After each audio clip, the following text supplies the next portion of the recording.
people who are using technology not as an ends, but as a means to support those, and embracing partnerships with the key constituents around the institutions to really drive those results and achieve measurable outcomes that really move the institution forward strategically. And Shay, I'll throw that question over to you as well. You know, as far as leaders are concerned, you know, how do you think mobile specifically is creating those leaders?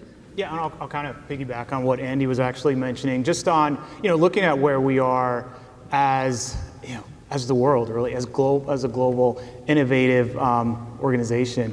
You know, we're really in that fourth generation of industrial revolution, where we've kind of gone through the, you know, seeing the evolution of machines, mass production, computers, now looking at mobile and how they're now really blurring the lines between, you know, kind of our day-to-day lives and what these devices are now actually providing. You know, speaking on the mobile side, there'll be, you know, the World Economic Forum said there'll be about 75 billion connected devices by 2020. You know, that's really going to change. It's already changing, I guess, the way we are interacting with those devices out there and the type of information we're able to consume. So kind of, again, piggybacking on what Andy was mentioning, the fourth industrial revolution, when we look at mobile devices, is really going to change the way we're able to expand, reach out to constituents, how we're able to serve them, as well as potentially how they expect to be served. I think Uber being here is a great example on the consumerization, and when our students, constituents now come on campus, they're expecting kind of a very similar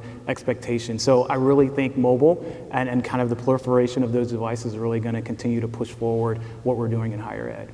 And you mentioned some powerful statements there. Billions of devices, connected devices. Connected is the key part. I think that has a great business opportunity. So my next question would be to Stuart: is, you know, what is Modo Labs investing in the next year? Where do we see our business going, but also where are we strategically investing that can capitalize on this opportunity? Yeah, I think first of all, a lot of the things that we've heard at this conference clearly are driving the direction of our product. And so as you just heard, for billions of devices, or in the case of what Andy said, lots of reasons, whether it's recruiting, alumni, retention, the whole bit. And so there are areas of what we do which are ongoing, they're incremental. And in the case of UI, you've seen a lot of UI, UX presentations over the last couple of days. And those UI elements provide a few different components. One is a richness, so it's a brand for your university, so it's got to look really good and modern. The second one is it needs to be able to meet the needs of the particular role. So whether you're trying to attract a recruit to the university or get a statement to a faculty member or allowing somebody to do add drop registration, it's got to look fantastic. And it's got to serve a lot of different purposes. The UI is going to be incredibly flexible. So you have seen an array of UIs come out of Modo, templates, if you will, very scalable templates. Mondrian is one that you heard about over the last couple of days. These templates continue to come out. So it's not as if it waits for the next release. We are regularly updating those. And the templates themselves are not only new. You might not see you may or may not see a new one right away, but what you may see is an existing template get far more powerful. And that's the direct result of so many different demands on the product. So those are the incremental items, but there are some big threads that we are working on. One is in terms of administration. If you are to allow students on campus to use the product, how do you control that? How do you apply governance? And it becomes a big issue, right? So I want to be able to delegate to anybody, yet maintain control. And so already our product allows this notion of delegate and approve. But how do I scale that so potentially hundreds of students are using the product, not just dozens? And so that's an important issue, and you'll see our product evolve to meet that need. The second thing in terms of administration and authoring and assembly is how do you insert guardrails so that anybody that is introduced to the product can not only learn it easily because it's easy to use, but doesn't find themselves down a path they don't want to go. Right, so a lot of investments in that area, and you'll see releases this year from our product to allow and facilitate just that. I would like a student who has never seen our product learn about our product that morning and literally deliver an app within a couple of hours. How does that happen? And the product is allowing for that. There's a couple of other areas that are key. You've heard a lot about personalization. If you saw any of the tracks yesterday on my persona, that is the first wave of many. How do I make sure that the experience I provide a student, faculty, alumni, prospective student, how do I provide that person exactly the experience that they expect? And there's this notion of a blended persona, right? My persona, I may be a staff member, a faculty member, a student. How do I provide that to you so it's unique to you and your requirements? Now, you may think of it in terms of UI, and some of the demonstrations that you saw yesterday were in terms of UI, but there's a data element to that too, right? I need to make sure that the data you see is relevant to who you are. We have huge investments there. You'll see releases, as you heard from Florida State yesterday, in the near future. So last but not least, how well is it working? The analytics needs to be there. We released our first dashboard-based deep analysis system last fall. You have probably already heard from Marshall over the last day, and I believe, given one more session on analytics. I want to know exactly how well my app is performing. And so we've provided a lot of data already. You'll see new releases of that. Version 1 came out last fall. Again, we've always had an analytics, but this is a new generation, and you'll see that evolve. In the future, what you'll see is the ability to compare yourself amongst your peer institutions. Where are they getting success in their app versus where I see success? So I'll follow up a question with that. So innovation can be defined in different ways across the board. I would consider the group in this room early adopters excited about innovating, especially on the mobile side. You mentioned being able to compare peer to peer. Is there any specific areas that you see within higher education institutions that are needing the most innovation right now? And it could be mobile, it doesn't have to be, but is there any area from where you sit that is currently looking for innovation in the terms of just moving forward with the technology they have or what they're looking to do? Well, it's clearly the students. As you heard today from the student panel, their mobile expectations are frankly greater than ours. I like to compare it to most of the people in this audience, and not to date anybody here, but we're adopters of mobile. The generation that was on stage is the mobile born. And they started, as we've heard, at 1 or 2 years old or whatever, right? And we were joking, I have a 12-year-old here, and one of our partners has a 12-year-old here, and we were saying, you know what, we should have put them on the panel. Because I'll tell you, they know even more about mobile than the rest of the panelists. It's crazy just how much they can do. In fact, one of these 12-year-olds, not mine, is already programming mobile apps. Crazy. So their expectations are so high that innovation has to happen in order to keep their attention. And I think that sort of segues into what specific business unit, and this question is for Shay, given that you're with Salesforce, essentially your platform can touch any area on campus if you guys pursue that route. Where do you see, or what groups do you see within an institution that has the highest potential growth for in the next 5 years? One particular. So I'll kind of answer it, but probably I'll twist it a little bit. Because I think where technology is going and the opportunity, not only just institutions have, but we all have in regards to technology, how quickly it's changing. I really think the entire university, as you touched on, we can kind of touch each, has tons of opportunities. When you look at, and Stuart actually mentioned the analytics side. So how do you take all of this data we're now consuming from mobile devices, from other student records, system of records we already have in, and turn that data into knowledge? How can we start making actionable decisions off of it, or even predict what makes a good student, or what makes a good donor, or a lifelong giver, whatever that scenario actually might be. So I'll kind of say I think that we all have opportunities to grow and to innovate, utilizing kind of the new advancements that are coming down the pipeline. Okay. Is there any, and I'll pry a little bit here, is there a specific group, whether it would be admissions, a lot of us assume that Salesforce can handle the admission side, recruitment, student success. Where do you see schools investing in? Yep. So I'll give you a real quick overview on it. And it definitely is the entire life cycle. So when you look at Salesforce on the admissions and prospecting side, really that entire process is managing the engagement of that constituent. So when's the last time they reached out to us? Did they fill out an application? Have they come to an on-campus event? All of that's able to be captured in the CRM environment. When we transition them, they're enrolled and now they're a student. Now we want to make sure they're having success there. How do we give advisors the information they need, or the housing department the information they need to make intelligent decisions in that life cycle, as well as, again, ensuring that the students are having a pleasant experience.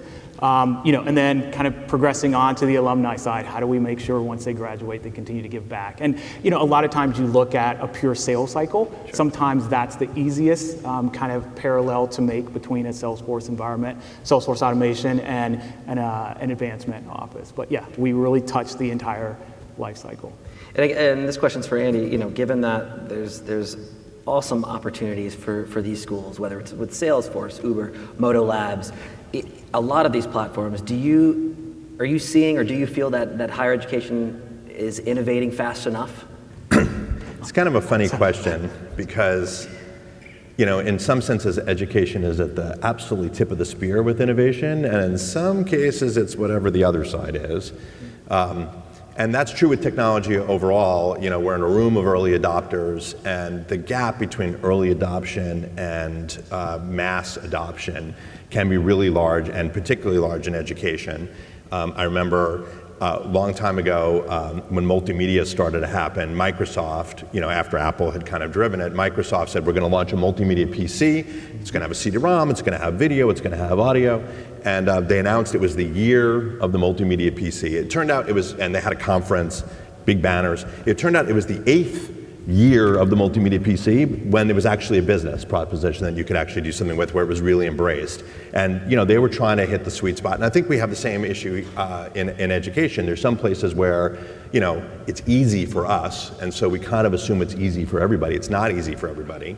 And that adoption curve can really be a long time. So having said that, there's a lot of wonderful innovation that's happening. I do think there's a great realization now that students' primary interface is the mobile device. That's the thing they have with them all the time. They literally sleep with them, my own kids at least, literally sleep with them. They think about laptops and desktop computers as a thing for typing papers on, or maybe doing spreadsheets or movies or something, but that's about it. Everything else is through mobile. And so you've got that kind of piece.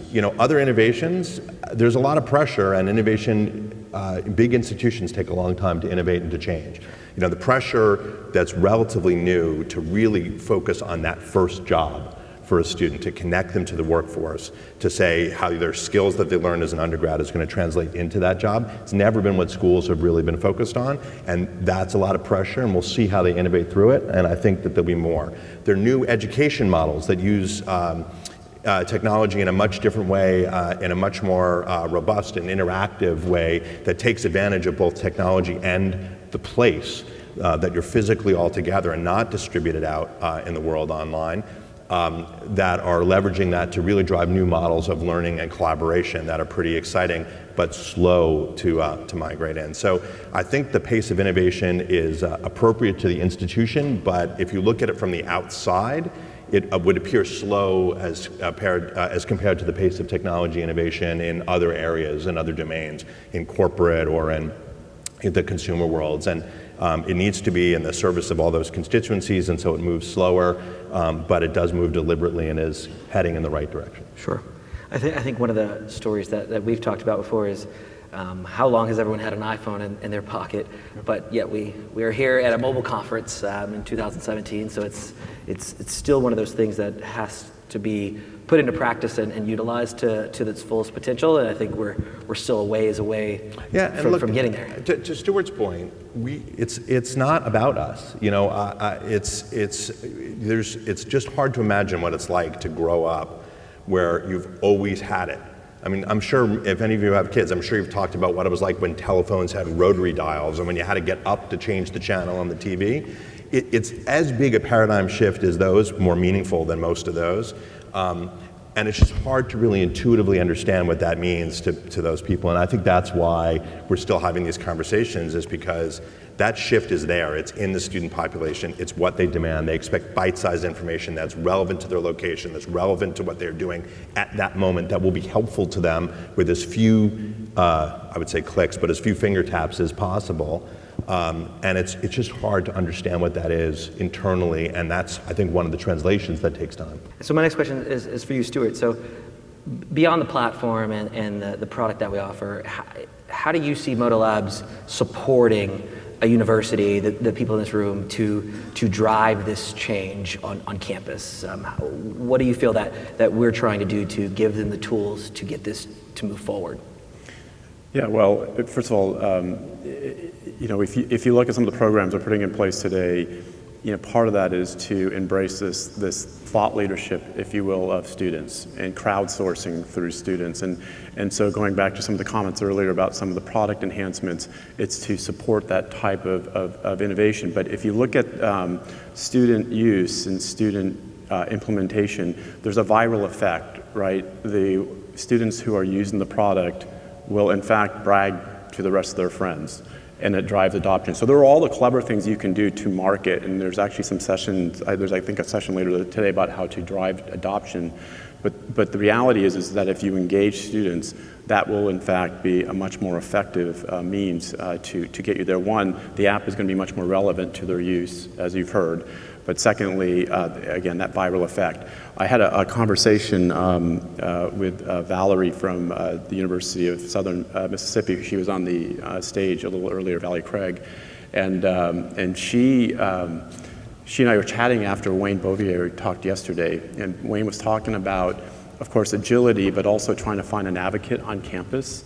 And trying to find that one person and going to the path of least resistance. So I'll start with one person and then I'll move on. Well, Valerie came to the conclusion her best course of action was to go straight to students.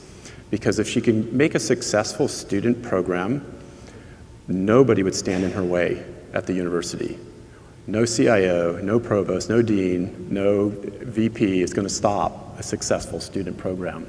And so she wins at two levels. One, she's got students helping her, building things that students need, who are also bragging to the other students to use this app, while she's becoming a hero inside the organization by developing a successful student organization. So, but the products, the things that we're doing, are there to facilitate that, because you can't expect a student who is spending 5% of their time a week on an app to become an expert at it.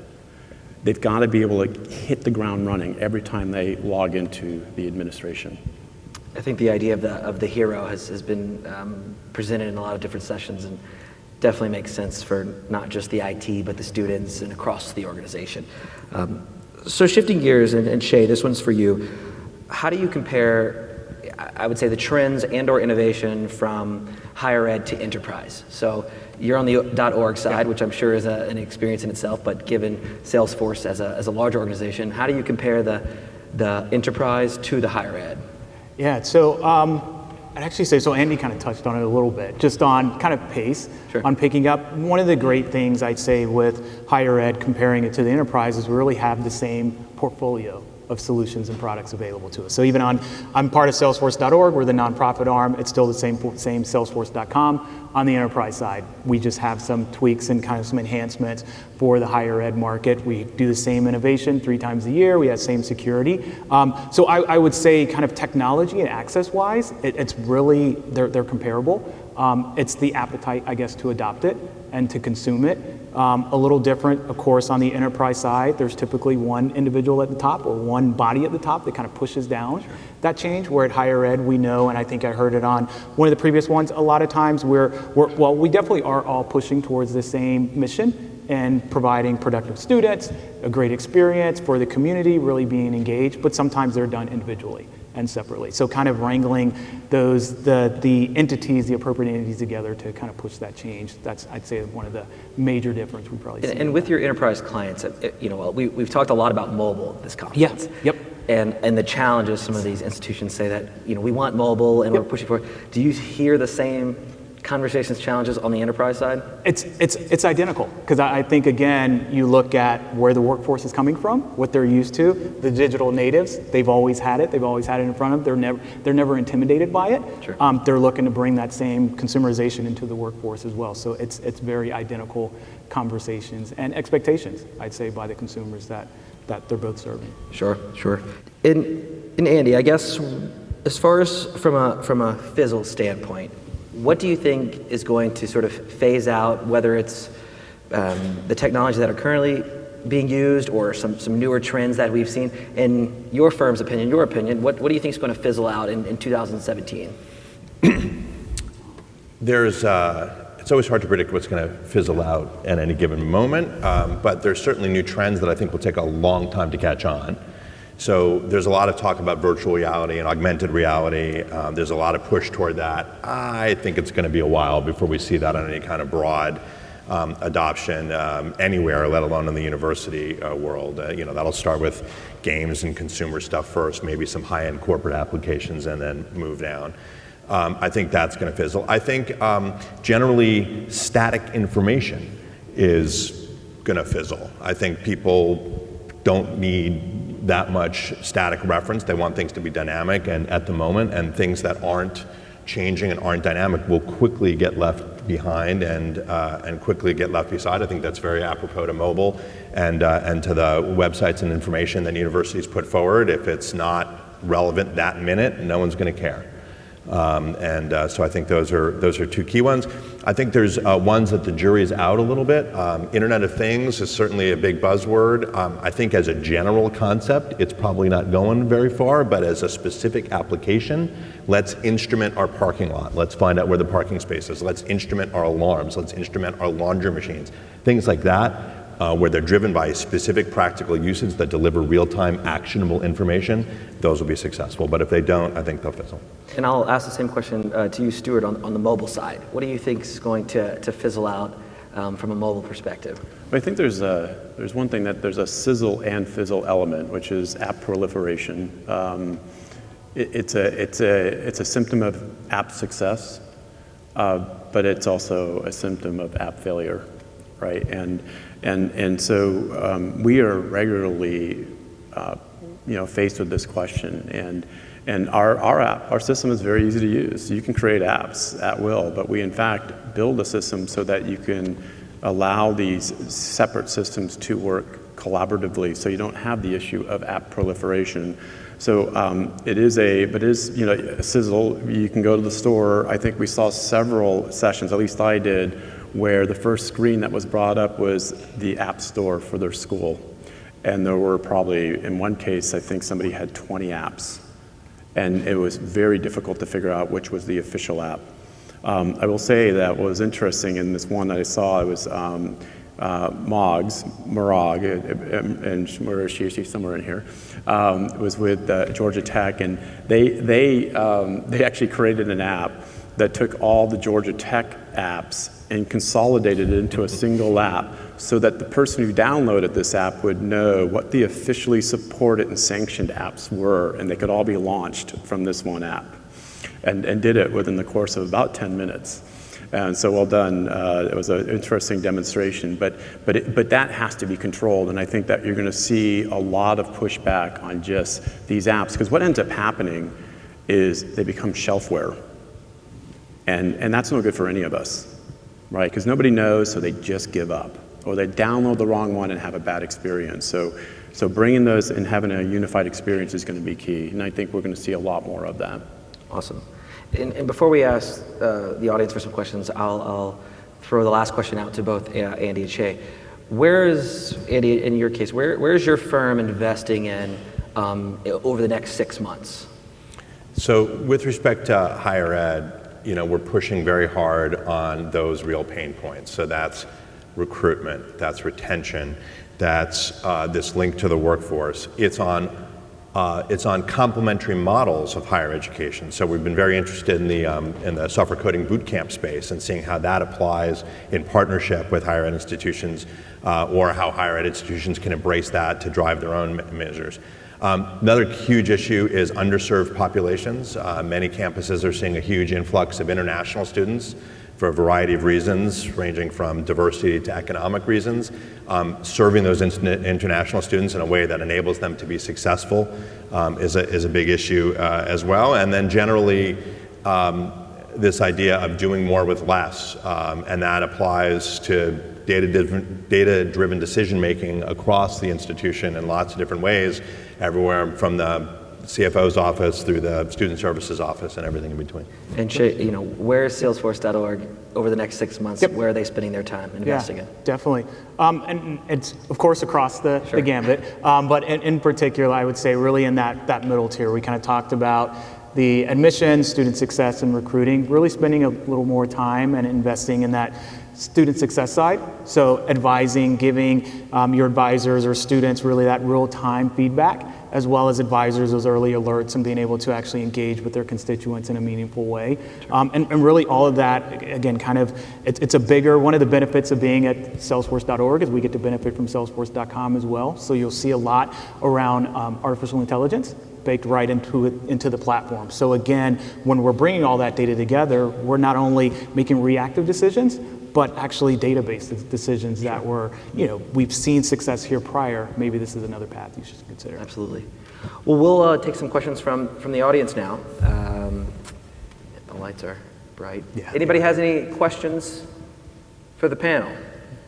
Can you guys hear me? Yeah. Okay, so one issue that we've had is how much should we try to design for tablet interfaces? And we wonder, is that going to sizzle or is that going to fizzle?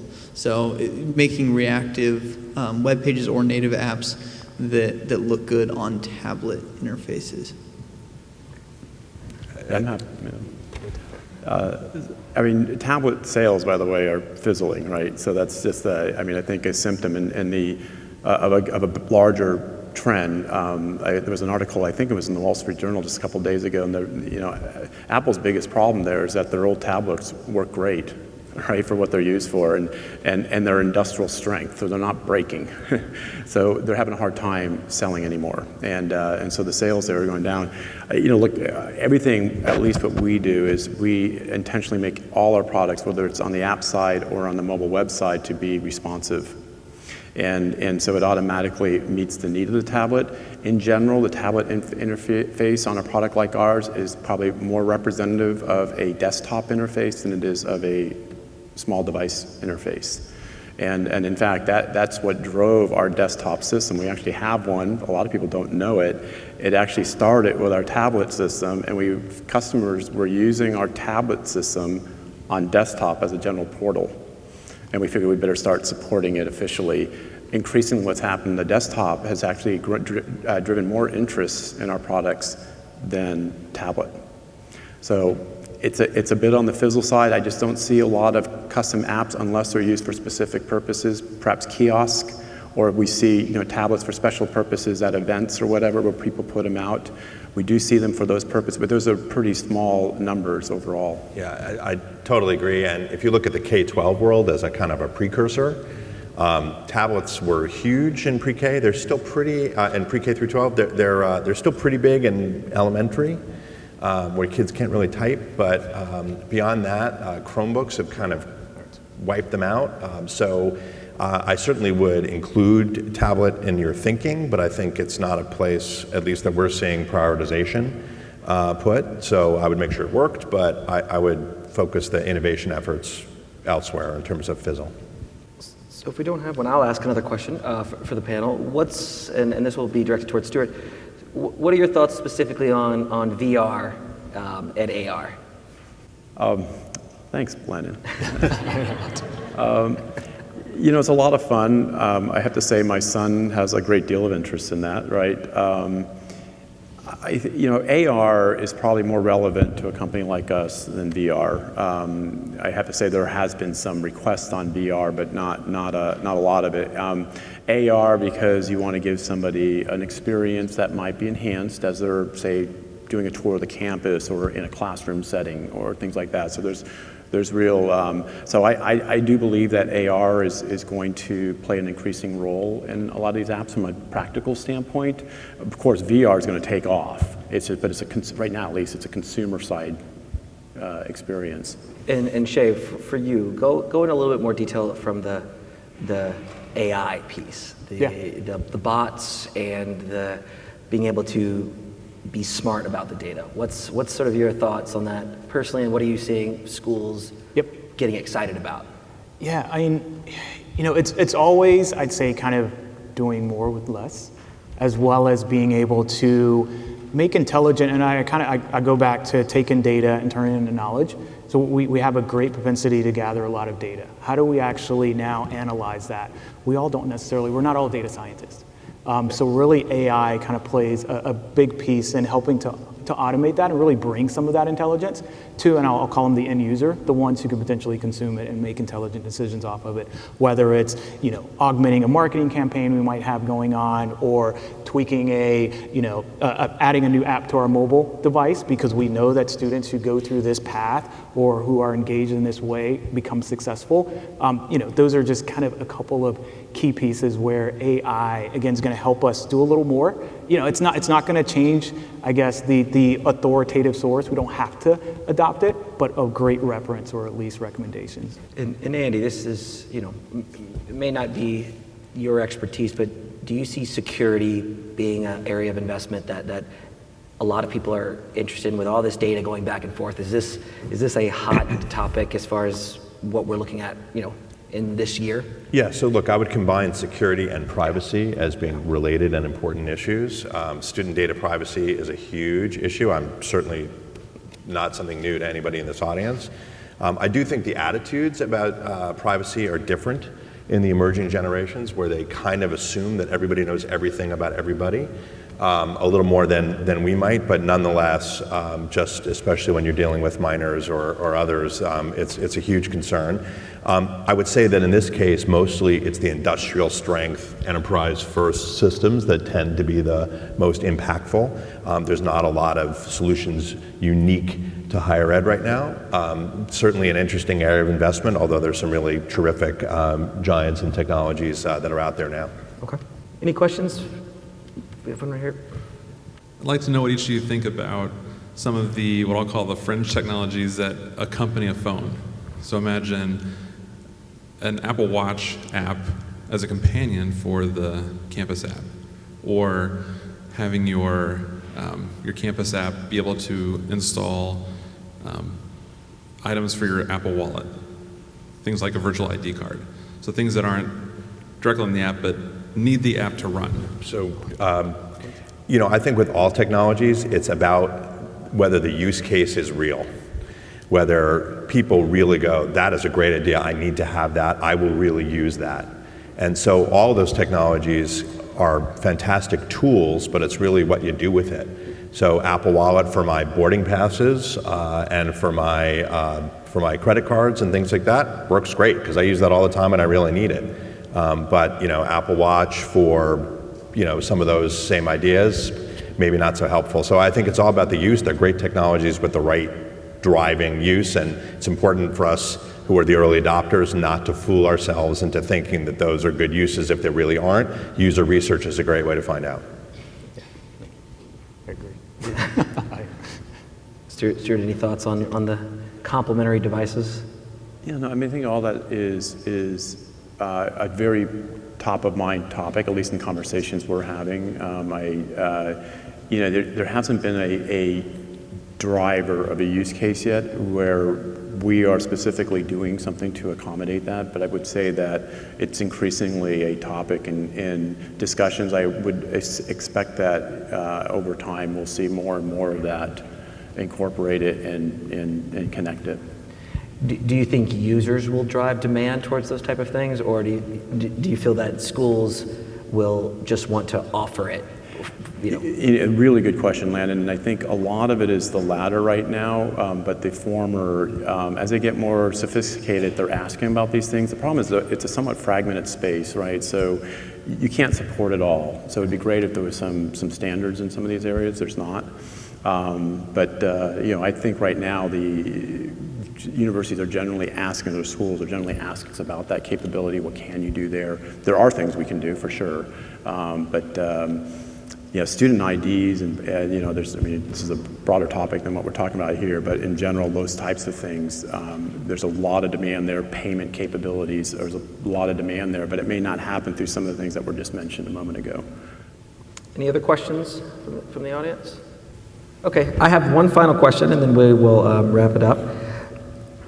If you had to pick one trend for 2017 that is going to have excitement and/or I think the most resources put behind, what would it be from your standpoint within a higher education institution? Just one. Just one. Just one. I think we've really touched on it, and I think it's using the data and the activities and the constant stream of mobile information and other user behaviors to drive conclusions that are actionable. You're seeing it across the board. It's really important in recruiting. It's really important in retention. It's really important across the campus. And we've gathered the data and using AI tools and other ways to kind of make use of it and then do something about it in real time, I think is a huge area of excitement and one that I see a lot of people talking about. Yeah, and I'll kind of echo it. I mean, I think in going in a similar path and getting that data together, connecting our systems together. And I think, when you look at partners, you look at what Salesforce can do, you look at Modo Labs, and bringing those disparate systems together and having them appear as one will be a trend I think will continue this year as well as others. And I think this is somewhat of an echo of what I said earlier, but to me it's crowdsourcing. And everything that you've heard about, from the Apathon to some of the even events that are being put on like Pasco and Nando and Notre Dame, those have resulted in capabilities at the end. It may be 1 out of the 10 apps or 1 out of the 50 apps or whatever the number is, but it doesn't matter because something material came out of it.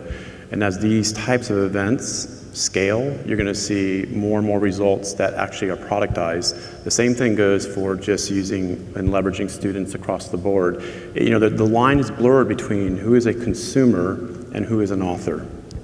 And as a consumer, I kind of know what I want, so I should be given the opportunity to author. So the more you can leverage crowdsourcing, the more you're going to end up with meaningful items.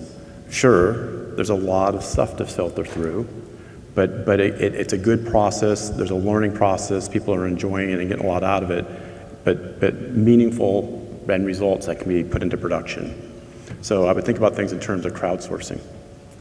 Yeah, I think we everyone in this room could agree. Data, combination, collaboration, crowdsourcing are all three, pretty important and not going to go away for the next 12 months. So thank you to everyone. Thank you, Shay, for coming from Salesforce. Andy as well.